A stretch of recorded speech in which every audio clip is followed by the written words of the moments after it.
The New Rules of Marketing and PR by David Meerman Scott. Picture yourself mindlessly scrolling through social media when suddenly a friend's photo stops you cold. It's a glass igloo nestled in pristine snow, and above it, ribbons of green and purple light dance across the Arctic sky. The aurora borealis in all its glory. You can't resist clicking the link. Within seconds, you're exploring the website of a remote hotel in the farthest reaches of northern Finland, a place that didn't even exist in your mind moments ago. There's a husky sledding safari, reindeer encounters, that incredible glass igloo where you can watch the northern lights from your bed. And suddenly, you're not just daydreaming anymore. You're actually booking a winter trip above the Arctic Circle. This exact scenario happened to David Meerman Scott, the author of the book we're diving into today. And it perfectly captures a revolution that's quietly transformed our world. Think about it. How does a tiny hotel in the middle of nowhere reach someone halfway across the planet without spending a dime on glossy magazine ads or flashy television commercials? The answer is what the New Rules of Marketing and PR is all about. This isn't your typical dry business book. Since its release, it's sold over 300,000 copies in more than 25 languages, becoming the go-to guide for modern thinkers, creators, and entrepreneurs. David himself wasn't always a rebel either. He was a marketing vice president who spent millions on the traditional playbook: expensive trade shows, beautiful brochures, advertisements that seemed to vanish into thin air. He watched firsthand as the game changed and the old rules crumbled. So he started breaking them on purpose. He began writing online, sharing ideas freely, creating valuable content, and discovered something powerful. The internet wasn't just another advertising channel. It gave businesses something far more valuable than ad space. It gave them a voice and the ability to speak directly to the people who actually wanted to hear from them. Today, we're going to uncover these new rules together. You'll discover why thinking like a traditional advertiser will hold you back, but thinking like a publisher will set you free. By the end, you'll understand the surprisingly simple secret that allows anyone, whether you're running a small business, leading a nonprofit, creating art, or even hunting for your dream job, to capture attention, build genuine followers, and share your ideas with the world. For most of history, sharing an idea, product, or story meant choosing between three frustrating options. You could buy attention through expensive advertising. Think of those loud, flashy car commercials on TV. You could beg for attention from journalists, hoping they'd find your story interesting enough to cover. Or you could hire an army of salespeople to knock on doors and interrupt people's days, one conversation at a time. This was the world of the old rules. Everything was built on interruption. The entire strategy was to jolt you out of whatever you were doing, watching your favorite show, reading a magazine, and force you to pay attention to a one-way message. It was a monologue, never a conversation. Let's return to that car commercial for a moment. David shares a frustrating story about trying to buy a car himself. When he visited major automaker websites, he wasn't looking for advertising slogans. He wanted information. He wanted to learn something useful. Instead, he got bombarded with aggressive messages like 100-hour sales event and Big Finish 2012. The websites assumed he was ready to whip out his credit card immediately, but he was just exploring his options. They were shouting at him instead of helping him. Where did he finally find the real, helpful information? Not on the car company's glossy websites, but in online forums where actual owners shared their honest experiences, posted real photos, and had authentic conversations. This experience reveals the fundamental crack in the old foundation. Everything changed around 1995 with the birth of the first popular web browsers. We entered what might be the single most important communication revolution in human history, possibly even bigger than the printing press. Suddenly, the power shifted. The web wasn't just another channel for broadcasting one-way advertisements. It became a place for genuine connection, for sharing information, and for direct communication between real people. This is where the new rules are born. The central idea that changes everything is this: stop thinking like an advertiser and start thinking like a publisher. What does thinking like a publisher actually mean? A publisher's job isn't to brag about their products. Their job is to create content that an audience genuinely wants to consume. They focus on their audience's problems, interests, and needs. They create real value first. Sales happen later, as a natural result of building trust and authority. Let's look at a brilliant example.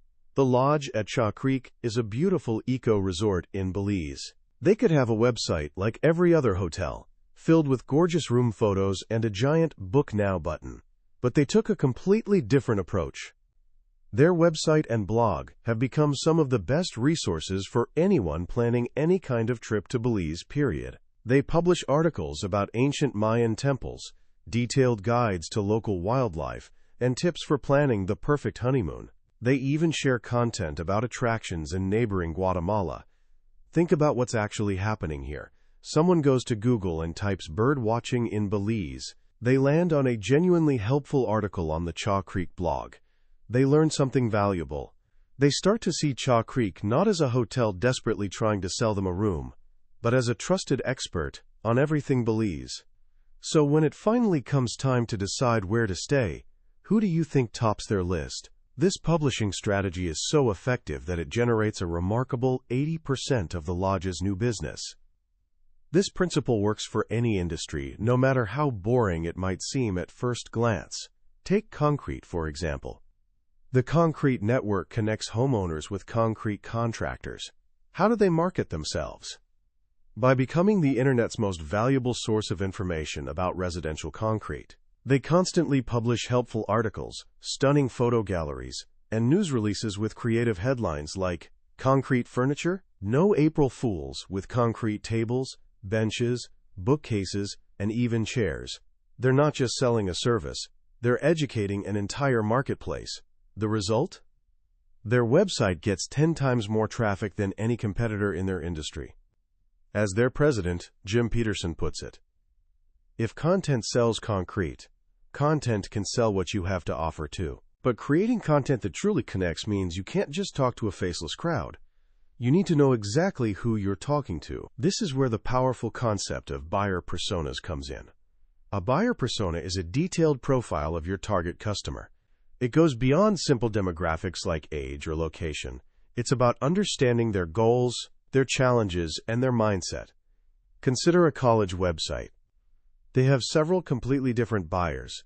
There's the high school student, excited about campus life and academics. There are anxious parents, worried about costs and safety. And there are alumni, who the college hopes will donate. A great website understands these are different people with different needs and creates specific content for each group. Mike Pedersen is a master of this approach. He's a golf fitness expert whose business operates almost entirely online. He could try to appeal to every golfer on the planet.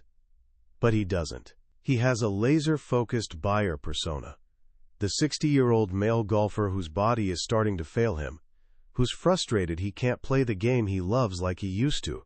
Every single piece of content he creates, every free article, every tip, every email, speaks directly to that specific person, addressing his unique pains and frustrations. He offers hundreds of free articles with titles like, "Golf Muscles Need to Be Strong and Flexible." At the bottom of each, he provides a clear path to his paid products, but the value always comes first. By getting inside his customers' minds, he's built a thriving business. Once you understand who your audience is and what they need, the next step is meeting them where they already are. And today, they're gathered at the world's biggest cocktail party, social media. David uses this wonderful analogy to explain how to behave online. Imagine how you act at an actual party. Do you burst through the door and immediately start shouting at everyone to buy what you're selling? Of course not. You'd get escorted out. Instead, you listen. You have interesting conversations. You offer help. You build relationships. You give more than you get. The exact same rules apply to social media. It's a place to connect as a real human being, not as a walking advertisement. Consider the first ever Singapore tattoo show. They were starting from absolute zero, with no previous attendees to market to. Instead of blowing their budget on expensive ads, the organizer, Andrew Peters, did something clever. 3 months before the show, he created a Facebook group called Tattoo Artistry. Notice the name. It wasn't about the event. It was named after the passion his audience shared. The group exploded with activity. It became a vibrant community where people shared their art, connected with fellow enthusiasts, and naturally got excited about the upcoming event. The organizers hoped for 5,000 attendees. Because they built a real community first, over 15,000 people showed up. They didn't market an event. They hosted a party that everyone wanted to join. This new world of direct connection has even transformed something as traditional as job hunting. The old way involved perfecting your resume and networking, which often felt like interrupting your contacts to awkwardly ask for help. The new rules are completely different. They're about showcasing your expertise and letting employers find you. The key principle to remember: online, you are what you publish. Lindsay Kirchhoff was a college senior when she started a blog called How to Market to Me. On it, she shared insightful opinions about how companies could better reach young consumers like herself. She wasn't just telling potential employers she understood marketing. She was showing them day after day through the valuable content she created. Soon, her blog and active social media presence caught the attention of HubSpot, a marketing software company. They were so impressed with her demonstrated knowledge that they hired her right after graduation. She didn't find a job by firing off resumes into the void. She created her own job opportunity by publishing her ideas. Of course, with this new power of direct communication comes new responsibility. Your audience isn't just passively listening to you. They're actively talking about you, with or without your permission. And you absolutely need to be listening. This is nowhere more apparent than in online forums and communities. These are the digital gathering places for your most passionate customers and your harshest critics. Ignoring them is one of the biggest mistakes any organization can make. Let's look at two contrasting stories that show the wrong way and the right way to handle this reality. First, the wrong way. Years ago, people discovered that music CDs from Sony BMG were secretly installing software called a rootkit on computers, creating major security vulnerabilities. A security expert named Mark Rusinovich discovered this and wrote a detailed post on his blog. The story exploded. Hundreds of other blogs picked it up, and online forums erupted with fury. People felt violated and betrayed. And where was Sony during all this? Silent. For 5 critical days, they said nothing in the online communities where the firestorm was raging. Their silence was interpreted as arrogance, making the crisis infinitely worse and eventually leading to lawsuits and a massive product recall. Now, the right way. B&H Photo Video is a large camera retailer beloved by professional photographers. When a hot new Nikon camera launched, demand was huge. B&H accidentally took orders for cameras they didn't actually have in stock, then had to cancel those orders. Customers were furious and took to photography forums to complain loudly, accusing the company of dishonest practices. The situation could have easily spiraled into a public relations disaster. But it didn't. Why? Because a B&H employee named Henry Posner was an active, respected member of those very forums. He jumped into the conversation almost immediately. He didn't make excuses or deflect blame. He wrote simply, "We regret and apologize for having vexed you." He explained what happened, acknowledged their frustration genuinely, and promised to make things right. With that one honest, human post, the entire tone of the conversation transformed. Anger melted into respect. One person wrote, "Henry's participation in various web forums is something I respect greatly. I can't think of someone of power with any other business who engages in public discussion." B&H didn't just solve a problem. They actually deepened their relationship with their most important customers. They showed up to the party. The tools we have available to publish our ideas are incredibly diverse. We've talked about blogs, social networks, and forums. But the new rules also transform things like online video and even the humble press release. Online video offers a powerful way to tell stories with emotion. But you don't need a Hollywood budget to make an impact. The classic example is Blendtec, a blender company. They created a series of low-budget videos called Will It Blend, where they stuffed everything from iPhones to golf balls into their blenders to see if they'd pulverize them. The videos were fun, quirky, and went wildly viral, transforming a little-known blender company into an internet sensation. Perhaps the most legendary example of viral marketing came from Tourism Queensland, with their campaign called The Best Job in the World.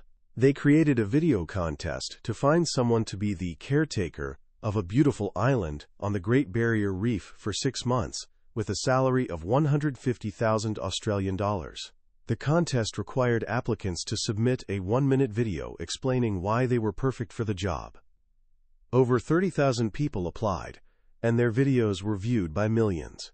The campaign generated an unbelievable tsunami of free media attention, showcasing Queensland as a tourist destination to a truly global audience. They created an experience so interesting that people couldn't help but talk about it and share it with friends. Even the press release, once a stuffy document written exclusively for journalists, has been completely transformed. Under the new rules, a press release is no longer a release to the press. It's a release of news directly to your potential buyers. The company WebEx mastered this by writing news releases packed with keywords and phrases their potential customers were actually searching for. In fact, David himself discovered WebEx when he searched for the phrase "accelerate sales cycle," and their news release was the top result on Google. They weren't waiting around for a journalist to tell their story. They were telling it themselves, ensuring that the right people found them at the exact moment they were looking for a solution. This leads to the final and perhaps most crucial idea. The world now operates in real time. In the past, marketing campaigns were planned months in advance. A crisis response might take days to coordinate, but the internet has compressed time itself. News breaks in minutes, not days. Opportunities appear and vanish in an instant. Speed and agility have become the new competitive advantages. When software giant Oracle quietly acquired a small competitor called Market2Lead, the announcement was buried deep on their website. Joe Payne, the CEO of rival company Eloqua, happened to spot it. He realized that for a brief moment, he was one of the few people in the world who knew about this major industry news. He didn't wait. He didn't schedule a meeting. He immediately wrote a blog post, offering his expert analysis of what the acquisition meant for the market. What happened next was remarkable. Reporters, analysts, and bloggers scrambling to understand the story found Joe's post. Suddenly, he became the go-to expert, being quoted in major business publications. But he didn't stop there. His sales team immediately emailed customers of the company that had just been acquired, linking to the blog post. In many cases, they were actually breaking the news to them. They offered a money-back guarantee to any of those customers who wanted to switch providers. This real-time action, seizing an opportunity in the moment, generated over $1 million in new business in just a few weeks. From a hotel in the Arctic Circle to a concrete company, from a job seeker to a CEO reacting in real time, the message rings clear. The old world of marketing and public relations is over. The new world isn't about the size of your budget, it's about the size of your ideas. It's not about interrupting people, it's about genuinely connecting with them. It's about creating something so interesting, so helpful, and so authentic that people can't help but listen and can't wait to share. The web has given everyone a platform and a voice. The new rules show us how to use them wisely. As we step back and look at the landscape David Meerman Scott has painted for us, something becomes crystal clear. The new rules of marketing and PR is about something much deeper than business tactics. It's about a fundamental shift in how we communicate, connect, and build trust as human beings. The most powerful lesson in this book isn't really about using Twitter or starting a blog. It's about the spirit behind those actions. The old rules were rooted in a psychology of scarcity and control. Attention was a rare resource that had to be bought or begged for. Messages had to be tightly controlled and polished to absolute perfection. The new rules, in stark contrast, are rooted in a psychology of abundance and generosity. Think about it carefully. The most successful examples in this book, the lodge that becomes a travel guide, the golf expert who gives away his best advice for free, the camera store that apologizes publicly, all operate from a place of giving value first. They lead with helpfulness. They understand that in a world overflowing with information, the way to earn attention isn't to shout louder. It's to become the most trusted and generous voice in the room. This isn't just a marketing strategy. It's a philosophy for building meaningful relationships. It's the simple, timeless idea that people want to connect with, learn from, and do business with people they know, like, and trust. So how can you start applying these powerful ideas in your own life, right now? Here are 3 simple actions you can take today. First, become a listener. Pick one online space where people who share your interests are gathering. It could be a forum about a video game you love, a subreddit about a career you're curious about, or a group of creators you admire. For 1 week, your only job is to read and listen. Don't comment, don't post, just observe carefully. What are their biggest questions? What excites them? What frustrates them? This simple act of listening is the first and most important step in understanding any audience. Second, publish one thing. You don't need to launch a full-blown blog or YouTube channel tomorrow. Just create and share one single piece of content designed to be helpful. It could be a short post answering a common question you noticed while listening. It could be a photo guide teaching a simple skill you have. The goal isn't to go viral or sell anything.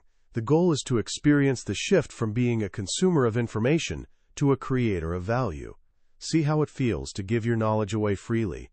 And third, do a digital audit. Go to Google right now and search for your own name. What do you see?